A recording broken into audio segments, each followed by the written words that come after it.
Hello and welcome to the history class. I hope that you have seen the introductory video about the chapter The Central Islamic Lands. Today I will be teaching you the topic The Rise of Islam in Arabia. और इस chapter के अंदर में हम लोग पढ़ेंगे faith के बारे में, कम्युनिटी के बारे में और पॉलिटिक्स के बारे में जो उस समय एग्जिस्ट करती थी. Now, as you all know that Prophet Muhammad is known as the founder of Islam. So, इससे पहले कि हम chapter में we go deeper, it's important for you to understand and know something about Prophet Muhammad, right?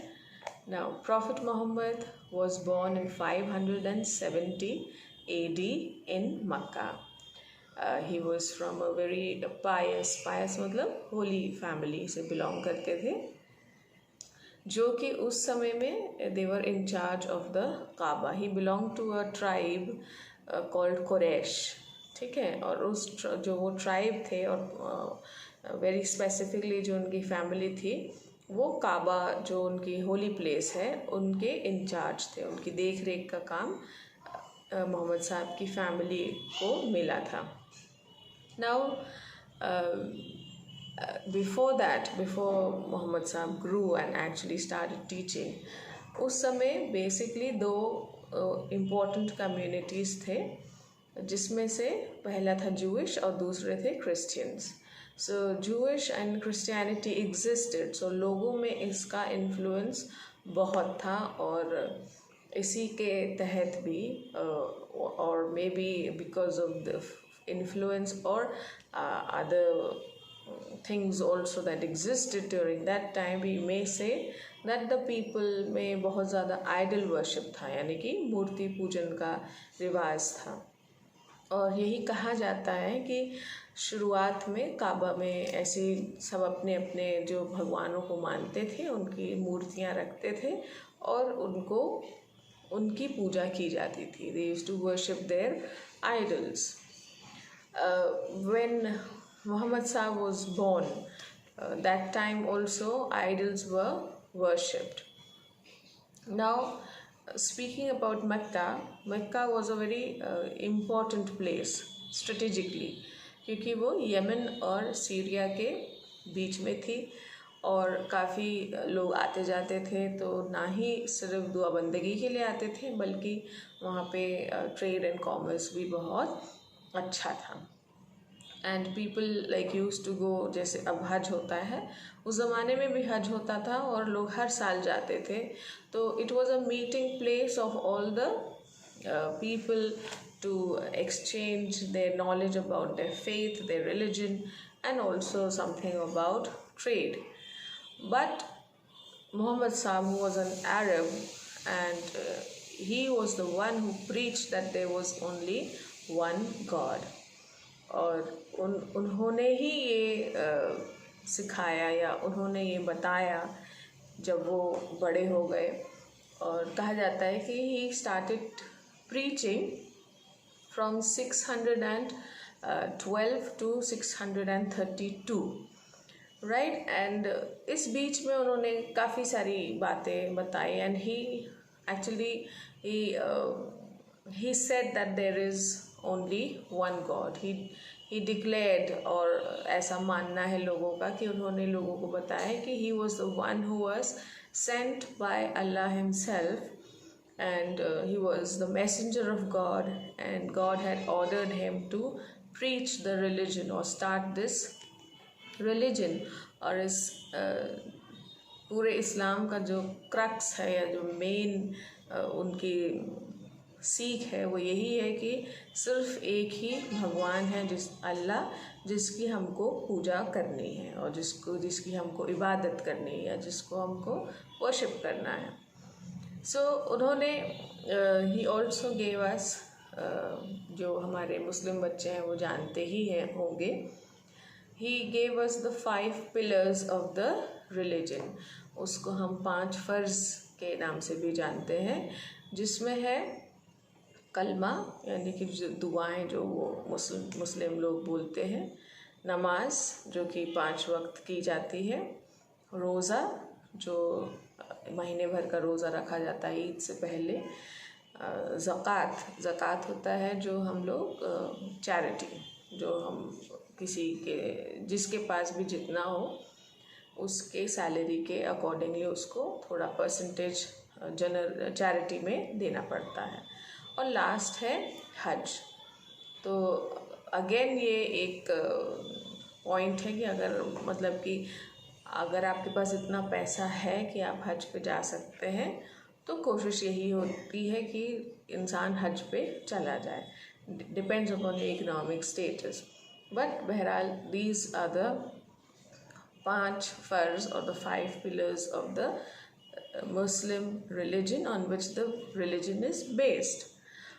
और जिन्होंने ये माना, ये 5 फ़र्ज़ माने, या the people who believed in the teachings of Muhammad Sahib or Prophet Muhammad, they were the ones who were called the real Muslims. Okay, तो basically 612 ईस्वी में या 612 AD में इस्लाम came into being। और ये भी कहा जाता है कि God himself sent his angel to give the Quran to Muhammad Sahib, और उस कुरान में ही ये सारी चीज़ें या उनकी प्रीचिंग या और उनके वर्ड्स और उनकी टीचिंग्स लिखी हैं, जिसके बेसिस पे इस्लाम बेस्ड है। और वही टीचिंग्स को मुस्लिम लोग पढ़ते हैं और उसी के accordingly they try to live their life. Now उस ज़माने में ऐसा नहीं था कि मोहम्मद साहब ने ये नया रिलीजन लेकर आए और लोगों ने एकदम से मानना शुरू कर दिया। That was not the case. Many people वर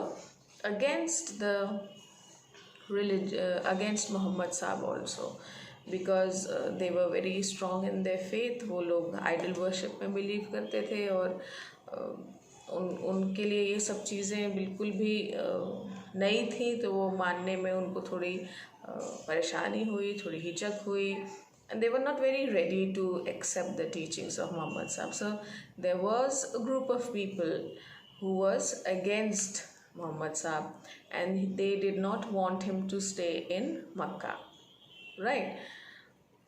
जिन्होंने मोहम्मद साहब की टीचिंग्स को माना, उसको बिलीव किया और जो मुसलमान बन गए, वो इस बात में भी बिलीव करते थे, जैसे कि even Christians believe on this, that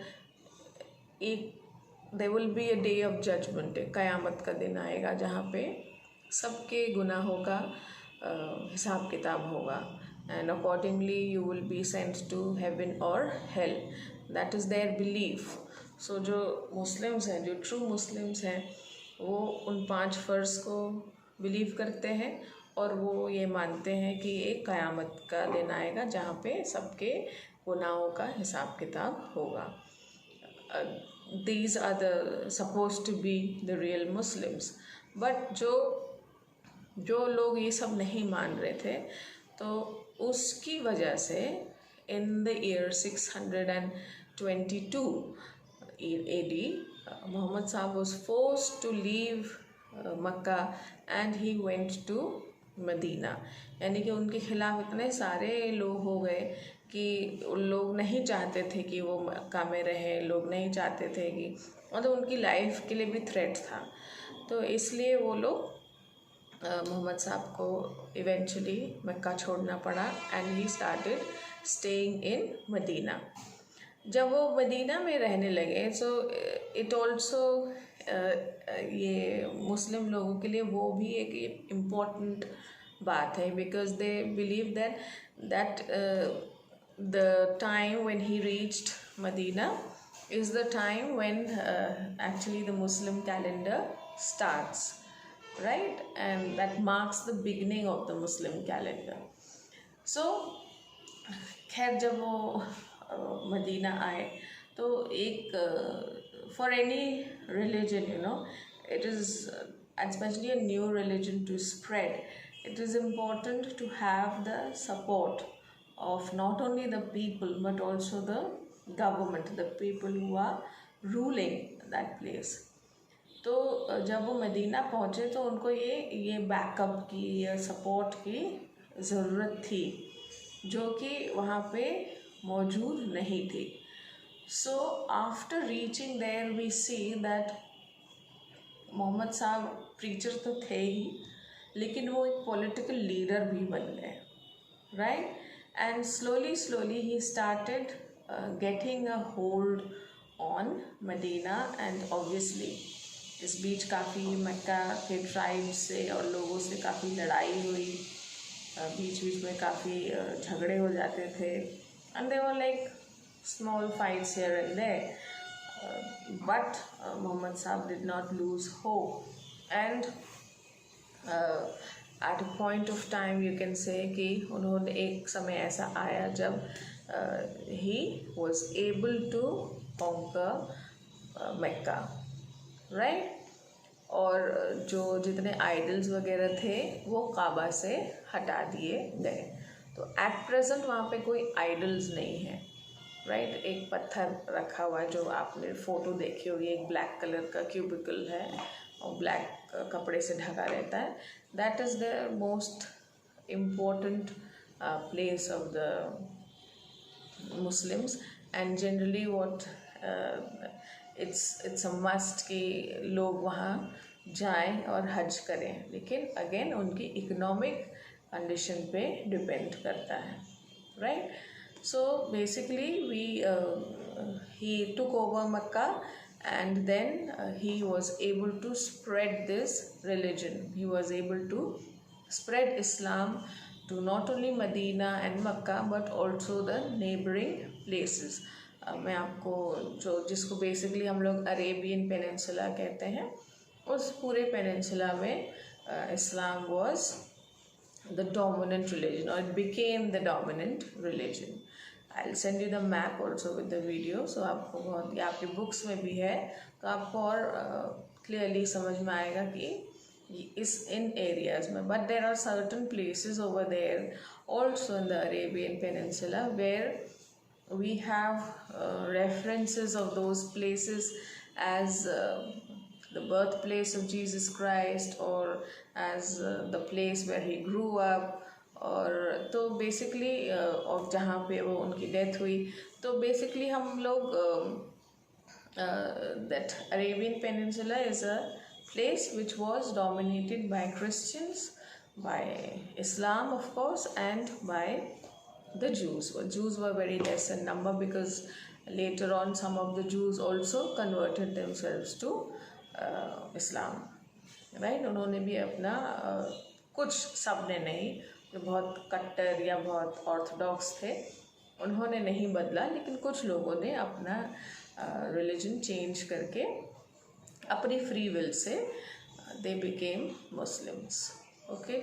जो तो the people who actually follow the teachings of Mohammad Sahab are called Muslims, and basically it is said that Muhammad Shah was the founder of Islam, and which actually happened more or less 1400 years ago in the year 612, और 612 से लेकर 632 तक, the time when Prophet Muhammad was alive, that was the time when he was very active in spreading the religion, and very keen on spreading the religion की जितना वो अपने मज़हब को फैला सकें, जितने लोगों को ये वो अल्लाह की टीचिंग्स बता सकें, कितने लोगों को वो ये बोल सकें कि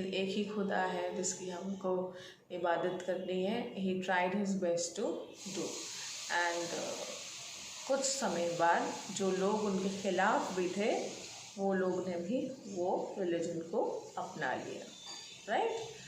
सो in this particular video I have told you about how prophet Muhammad was born, and how he was how he spread his religion, and how Islam came into being.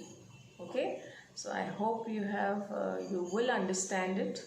After seeing it, please make it a point to read that topic also, and you will understand it better. अगर आप video देखने के बाद उस topic को read करेंगे, चाहे English या हिंदी में, आपको और अच्छी तरीके से समझ में आ जाएगा. Okay, so see you next week. Till then, take care. Bye bye.